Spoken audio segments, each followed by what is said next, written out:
السلام علیکم، میں ہوں تہمین عاشق، ایک 35 سالہ آسٹریلین نیشنل خاتون جس نے ساری زندگی پاکستان میں گزاری، پھر یہ آسٹریلیا شفٹ ہو گئی۔ اس کے 3 بچے ہیں اور اس کا شوہر بحرین میں کام کرتا ہے۔ شوہر بحرین سے کال کر کے اپنی بیوی سے یہ کہتا ہے میرے والد کی طبیعت بہت زیادہ خراب ہے، وہ یہ چاہتے ہیں کہ ان کی یہ آخری خواہش ہے کہ مجھے میری نسل سے ملوا دو، میں آخری مرتبہ ان کو اپنے سامنے دیکھنا چاہتا ہوں، تم میرے باپ کی آخری خواہش کو پورا کر دو، ایک دن کے لیے ہی صحیح لیکن پاکستان چلی جاؤ۔ بیوی کہتی ہے ٹھیک ہے، میں یہ آخری خواہش بھی پوری کروں گی، پاکستان بھی جاؤں گی اور بچوں کو دادا سے بھی مل پاؤں گی۔ پاکستان پہنچ جاتی ہے۔ 1 ہفتے کے بعد اس آسٹریلین نیشنل خاتون کو بے دردی کے ساتھ گلا کاٹ کر قتل کر دیا جاتا ہے۔ کیوں قتل کیا جاتا ہے؟ کون قتل کرتا ہے؟ وجہ عنات کیا ہے؟ ریزن کیا ہے خاتون کو قتل کرنے کا؟ خاتون کے 3 بچے اس ٹائم کہاں ہے؟ اس حوالے سے ایک FIR درج ہو چکی ہے۔ میں اب ڈیٹیلز کی طرف آتی ہوں اور اسی پر بات کرتی ہوں کہ یہ واقعہ پیش آیا ہے سرگودا میں، جہاں ایک فیملی رہتی ہے، خاندان رہتا ہے۔ گھر کے جو سربراہ ہیں ان کا نام ہے شیر محمد خان۔ شیر محمد خان جو ہیں ان کی ایک بیٹی ہے، اس بیٹی کا نام ہے ساجدہ تسنیم۔ ساجدہ نے 2010 میں سول انجینئرنگ کی تعلیم حاصل کی ایک اچھی یونیورسٹی سے۔ ڈگری ہولڈر ہونے کے بعد باپ اس کی شادی کر دیتا ہے ایک اور سول انجینئر لڑکے کے ساتھ جس کا نام ایوب احمد ہے۔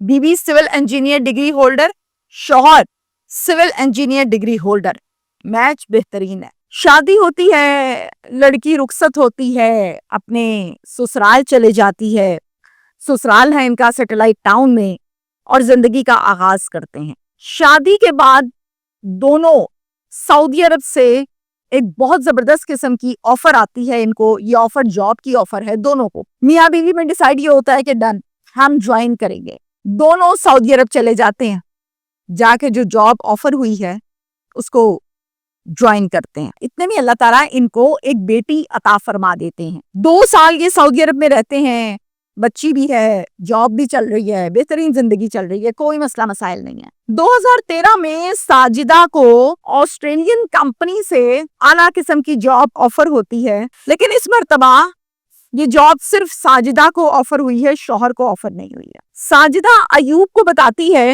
کہ مجھے ایک آسٹریلین کمپنی سے جاب آفر ہوئی ہے، میں بہت خوش ہوں، کیا کیا جائے؟ شوہر خاموشی سے ساری بات سن رہا ہے، پھر کہتی ہے کہ آفر بہت اچھی ہے، ہم وہاں چلتے ہیں، آپ وہاں جا کر کوئی اور جاب تلاش کر لینا، ضرور مل جائے گی، سول انجینئرنگ تو آپ نے بھی کر رکھی ہے۔ ساجدہ، ایوب اور بیٹی تینوں آسٹریلیا شفٹ ہو گئے۔ وہاں جا کر ساجدہ نے اپنی جاب کو کیا کنٹینیو، جو کہ آلریڈی آفر تھی، اور ایوب جاب تلاش کر رہا تھا۔ اب اس دوران ان کو اللہ تعالیٰ 2 اور بیٹے دیتا ہے۔ اب کل بہن بھائی ہو گئے 3، ایک بیٹی 2 بیٹے۔ ایوب یہاں پر بہت کوشش کرتا ہے لیکن سیٹل نہیں ہو پاتا۔ بحرین سے ایوب کو ایک اچھی جاب آفر ہو گئی، ساجدہ سے ڈسکس کیا اور وہاں چلا گیا۔ اب ایوب چلا گیا بحرین میں for the purpose of job, اور ساجدہ اور اس کے بچے یہ رہ گئے آسٹریلیا میں۔ ٹائم گزر رہا ہے، بچوں کی سکولنگ ہو رہی ہے، سب کچھ چل رہا ہے، بہترین سسٹم چل رہا ہے، اور اسی دوران آسٹریلیا میں چونکہ کافی ٹائم انہوں نے گزارا، ایک اچھی جاب بھی ان کی ماں کر رہی تھی، تو ان کو وہاں کی سٹیزن شپ مل جاتی ہے۔ کس کو؟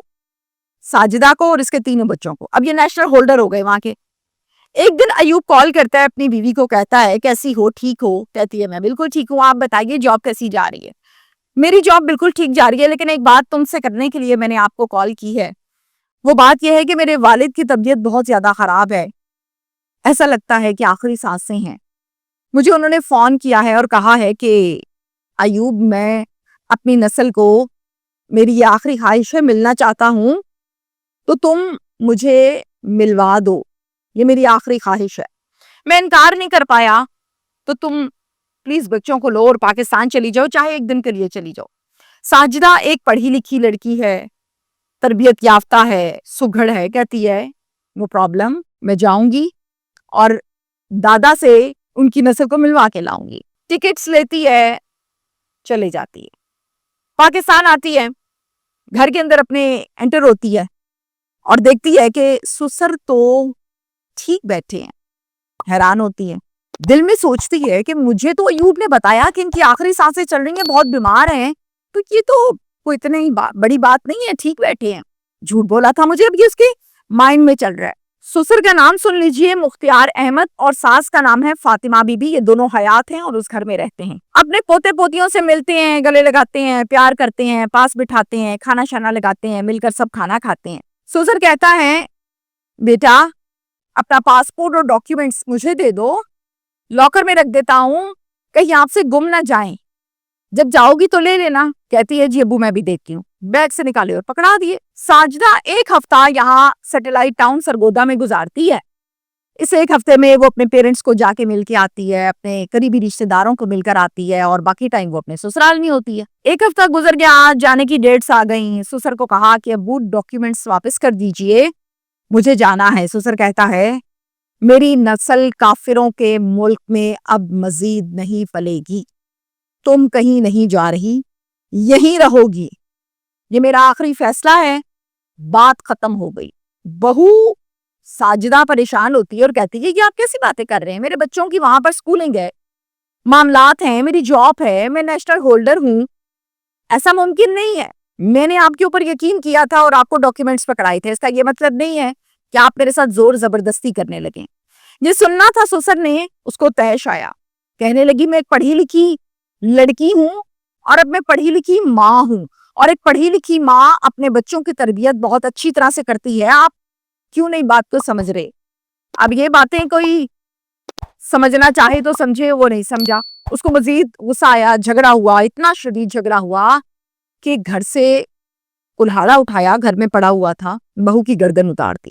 اب ظاہر ہے اس کو نظر آ رہا ہے گردن اتارنی، لڑکی مار دیا، بھاگ گیا، فرار ہو گیا۔ اس حوالے سے ایک 302 کا مقدمہ درج کر لیا گیا ہے satellite town police station Sargodha میں، جس کے مدعی بنے ہیں شیر محمد خان صاحب، جو کہ ساجدہ کے والد محترم ہیں۔ اس ایف آئی آر میں جو نومینیٹڈ ایکیوزڈ ہیں، نامزد ملزمان ہیں، ان کے ذرا نام سن لیجئے۔ فاطمہ بی بی جس کا رشتہ ہے ساس، مختار جس کا رشتہ ہے سسر، ایوب احمد جس کا رشتہ ہے شوہر، اور فرقان جس کا رشتہ ہے نندوئی، نند کا شوہر۔ والد صاحب کمپلین یہ کرتے ہیں اور یہ بتاتے ہیں کہ میری بیٹی سے سادبی کو حسد آ گیا ہے، یہ آسٹریلیا کی نیشنل ہولڈر بن گئی، ایک بہترین اچھی جاب چل رہی ہے، اللہ تعالیٰ نے بیٹا بھی دیا، بیٹے بھی دیے، بیٹی بھی دی، سب کچھ اللہ نے عطا فرما دیا، نیت کی صاف تھی میری بچی۔ یہ خود سعودی عرب میں رہا، جاب کی، اس کے بعد یہ بحرین چلا گیا، وہاں جاب کی، تو اس کے اندر جیلسی فیکٹر آ گیا، اور وہ حسد اور جیلسی فیکٹر اندر ہی اندر پلتا رہا۔ وہ جب اتنا بڑا ہو گیا کہ اندر سما نہ پایا، تو اس نے پھر اپنی فیملی کے ساتھ مل کر یہ پراپر پلان کیا ہے، اپنے ماں باپ کو ساتھ ملایا ہے اور یہاں پر بہانے سے بھیجا ہے۔ یہ پلاننگ کی ہے میرے داماد نے، اور اپنی پلاننگ میں یہ کامیاب ہو گیا۔ میری بیٹی کی تربیت بہت اچھی میری بیوی نے کی۔ ساجدہ یہ کہتی تھی مجھے، باپ بتا رہا ہے اپنی بیٹی کے متعلق، کہ ابو پاکستان میں بہت سے مسائل ہیں، بہت سی ایسی چیزیں ہیں جو نہ چاہتے ہوئے بھی محرومیوں کو فیس کرنا پڑتا ہے، تو میں نہیں چاہتی کہ میری اولاد ان مسائل اور ان محرومیوں کو فیس کرے۔ میں چاہتی ہوں کہ میری بچی، میرے بیٹے ایک بہترین لائف سٹائل گزارے ہیں، جو کہ میں افورڈ کر سکتی ہوں، اللہ نے اتنی مدد کر دی ہے میری، اور یہ ہر ماں چاہتی ہے، یہ ہر ماں چاہتی ہے۔ کوئی دنیا کی ماں نہیں ہے وہ کہے گی کہ میرے بچے کو اچھا لائف سٹائل نہ دو، کوئی ایسی ماں نہیں ہے، وہ ماں۔ اب سسر کو پولیس نے گرفتار کر لیا، یہ بچے ننیال کے پاس ہیں، اپنی نانی اور اپنے نانا کے پاس۔ یہاں تک تو تھا وقوع کرائم سٹوری جو میں نے آپ سے شیئر کی۔ اب میں کچھ اپنے خیالات اس کے اندر شیئر کروں گی آپ کے ساتھ۔ ماں ہمیشہ یہ چاہتی ہے کہ میری اولاد مجھ سے آگے جائے، باپ ہمیشہ یہ چاہتا ہے کہ میری اولاد مجھ سے آگے جائے، زیادہ کمائے، ترقی کی منازل کو طے کرے۔ واحد دنیا کا وہ رشتہ ہے جو باپ اور ماں برداشت کرتے ہیں۔ اکثر اوقات بہن بھائیوں میں بھی حسد آ جاتا ہے شادیوں کے بعد، کہ میرے بھائی کے پاس یہ آ گیا اور میری بہن کے پاس یہ آ گیا۔ ماں باپ میں حسد نہیں آتا۔ اب باپ ان بچوں کا بحرین میں بیٹھا ہوئے، حسد کی آگ نے بیوی کو قتل کروا دیا، اور اسی حسد کی آگ نے اولاد سے محروم بھی کر دیا۔ اس ٹائم یہ نامزد ملزم ہے، اور نامزد ملزم کی زندگی کیا ہوتی ہے، اور وہ بھی 302۔ وہ سمجھدار ہیں, آپ لوگ سمجھ سکتے ہیں. اگر ماں نے یہ کہا کہ میں اپنے بچوں کی اچھی تربیت کرنا چاہتی ہوں اور I can afford, تو اس میں گناہ کیا تھا؟ کوئی گناہ نہیں تھا. خوش ہونا چاہیے تھا کہ اللہ نے ایسی بہو دی ہے جو بازو بن گئی میرے بیٹے کا. یہ اللہ کی بانٹ ہے, کس کو کیا ملا, کتنی عزت ملی, کتنا پیسہ ملا. اس بات پہ حسد کیا اور حسد کی آگ نے پورا خاندان تباہ کر دیا اور بوڑھے باپ کو جیل تک پہنچا دیا. اسے کہتے ہیں حسد کی آگ. Thank you.